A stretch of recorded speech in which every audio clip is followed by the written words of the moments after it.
Built at the foot of Sierra Nevada on the Sabica Hill, the magnificent fortress complex of Alhambra is one of the most famous monuments of Islamic architecture and one of the best preserved palaces of historic Islamic world. This incredible fortress complex is towering over the city of Granada in the Spanish region of Andalusia, holding secrets of the last rulers of Al-Andalus.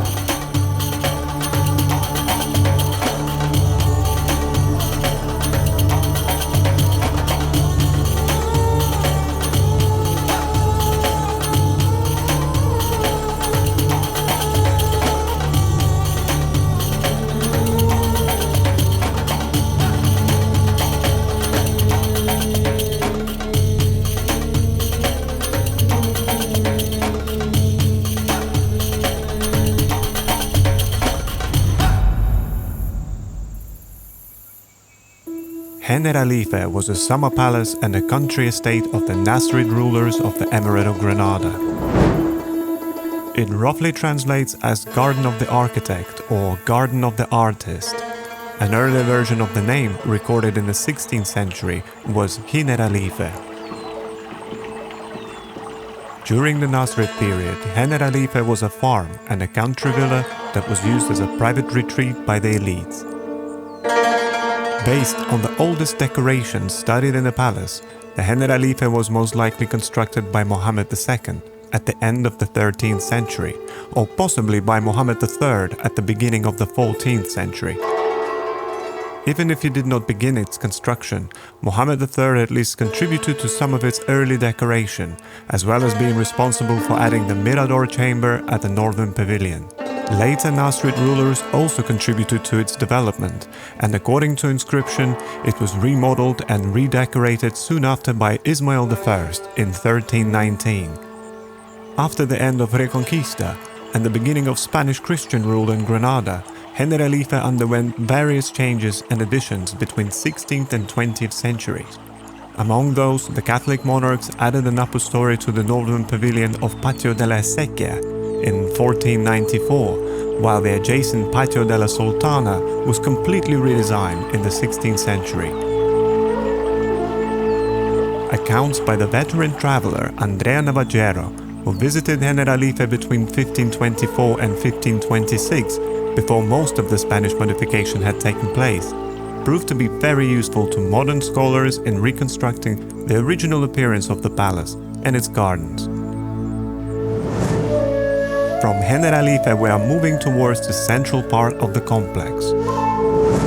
Built between 1581 and 1618 on the site of Alhambra's Great Mosque, the St. Mary's Church of Alhambra was finished by the architect Ambrosio de Vico. The Palace of Charles V was designed by Pedro Machuca, an architect who trained under Michelangelo in Rome, and who was steeped in the culture of Italian High Renaissance and the artistic circles of Raphael and Giulio Romano. The construction of a monumental Roman-influenced palace in the heart of Nasrid-built Alhambra symbolized Charles V's imperial status and the triumph of Christianity over Islam achieved by his grandparents. The work began in 1527, and after Machuca's death in 1550, it was continued by his son Louis, who finished the facades and built the internal courtyard. The work was halted for 15 years when the 1568 Morisco rebellion began, and it was still unfinished when Philip IV visited in 1628. The project was finally abandoned in 1637, leaving the structure without a roof. As a result, the palace deteriorated in the following centuries, during which it was used as a storage facility for gunpowder and other materials.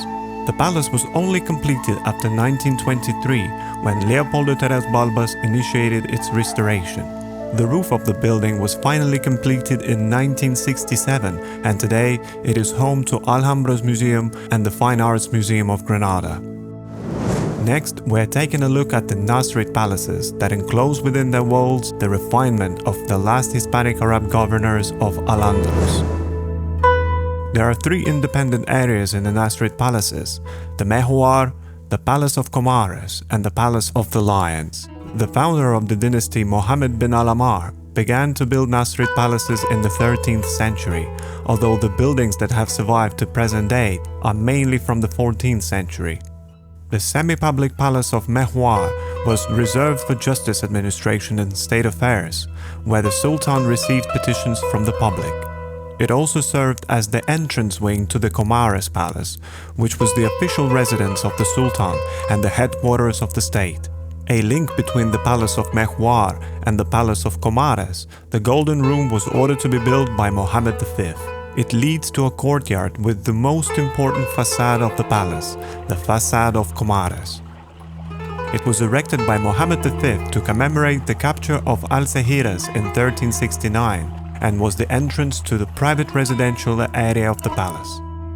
In this courtyard, the Sultan received the subjects who managed to get a special audience.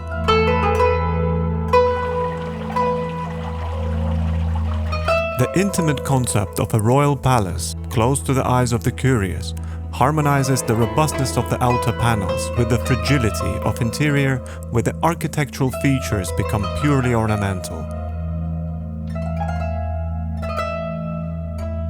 Located in the central part of the Comares Palace, the court of Myrtles was built by Ismail I in the early 14th century and significantly modified by his successors Yusuf I and Mohammed V later in the same century.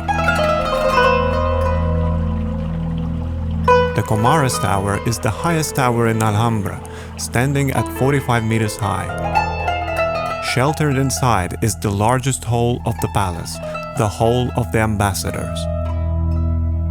This is the most majestic palace room, where the throne was located, being the symbolic center of Nasrid power that reveled in the refinement and splendor of decoration.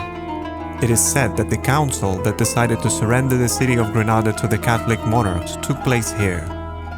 The legend also says that it was here that Christopher Columbus convinced the Catholic monarchs to give their approval for his expeditions to the Indies, which led to discovering America on the 12th of October, 1492.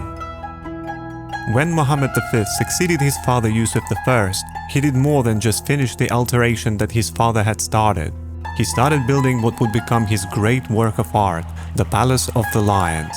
This is where Nasrid art achieved its greatest degree of magnificence.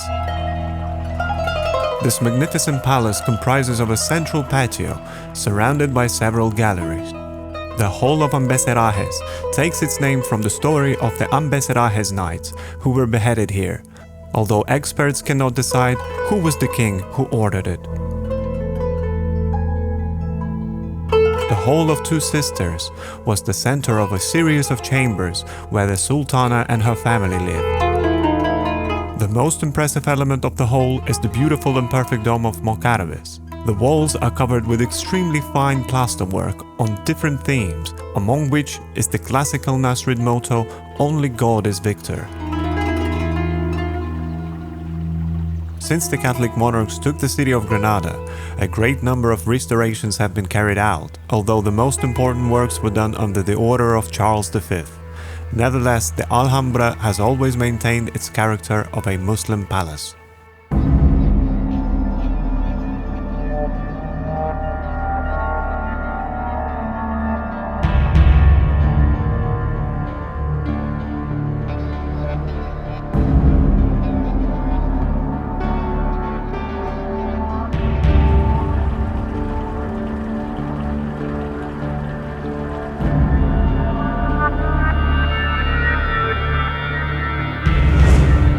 From the Comares Palace, we are moving to the palace of Yusuf III. During the Arab period, there were many buildings here belonging to the magnates who lived around the royal palace. A long pool in the central courtyard with a lush garden, on the sides of which are the ruins marking the site of a large building, structurally resembling the Palace of Comares. The Garden of Partal covers a large area of the site and was laid out gradually. The Partal Palace was originally built in the early 14th century by Mohammed III, making it the oldest surviving palatial structure in Alhambra.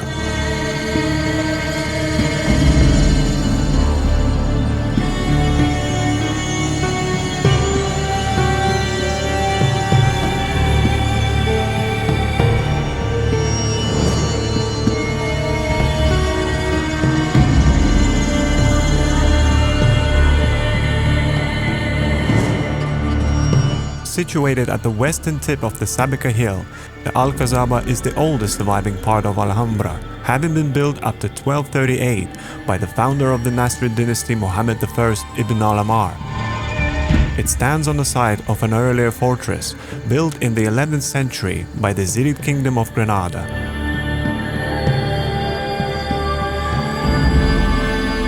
In 1238, Muhammad made Granada the capital of a new emirate, founded a new citadel, and began construction of Alhambra. He reused some of the foundations of the earlier Zirid fortress and built the new Alcazaba over them. He also enclosed the rest of the hill with a wall and completed an aqueduct in the same year, which enabled the area's further development. A small residential district, Barrio Castrense, occupied an area within the walls of the fortress. Inhabited by the elite guards of Alhambra, along with their families, the former structures no longer stand, but their foundations have been excavated and are visible today, confirming to a typical Andalusi house architecture of the period. When Granada and the Alhambra were surrendered to the Catholic monarchs on the 2nd of January 1492, the flag of Castile was raised over the Torre de la Vela the same day. This tower is the most symbolic of Alhambra. It was topped by a bell that the Arabs used to announce disasters, and this point was fundamental in defense and vigilance, as the whole of Granada, the summits and the neighborhoods are dominated from here.